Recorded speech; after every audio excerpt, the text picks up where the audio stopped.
Маалымат үчүн социалдык тармактарда Жалал Абад облусунда президент Садыр Жапаровдун кортежинин жолдун эки тарабына тизилип тосуп алган жашоочулардын видеосу тараган. Ал эми президенттин администрациясында учурда иликтөө жүрүп жатканын билдиришти. Урматтуу кыргыз элим, урматтуу кыргызстандыктар, кечээки болгон окуяны келип туура эмес жеткирип, эл журтка туура эмес маалымат таркаткан интернетке бергендерге айткым келет. Душмандыктын дагы, туралбастыктын дагы чеги бар.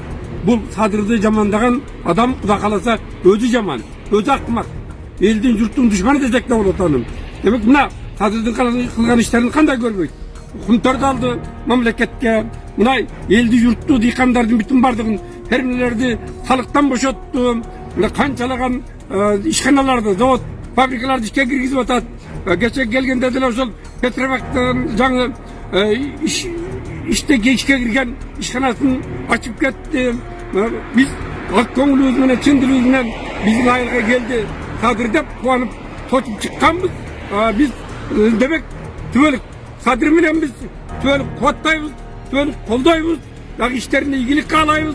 Абдан мындай мурдагы президенттердин бири дагы мындай иш аткарган эмес. Мен чындыкты гана айтып атам. Эл үчүн, журт үчүн, кыргыз мамлекетин оңдой турган келечекте, кыргыз элин жакшы турмушка жеткире турган бир гана Садыр Жапаров Нуркожоевич. Анын жанындагылар дагы, мына Ташип Камчыгинибиз дагы абдан сонун иштеп атат. Коррупционерлердин бардыгын талкалады, кустурду, көбү түрмөдө жатат. Демек, бул мындай иштерди дагы үмүтүбүз зор, дагы иштеп, дагы ишти алга жылдыра берет. Биз көп үмүттөбүз. Жакшы иштейт да буларды. Кудай кааласа. Уят эмеспи? Уялгыла, буларга душмандык кылып аткандардын бүтүн бардыгын айтарым.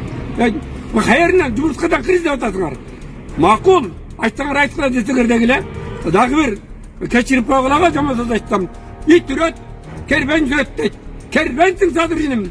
Рахмат сага. Ел үчүн журт иштей бер. Кудай колдосун сени. Кудай коргосун, Кудай сактасын, Кудай кааласа. Ел кыргыз эли сени менен, кыргыз эли, кыргыз мамлекети, демек Камчыбек менен биз ушундай.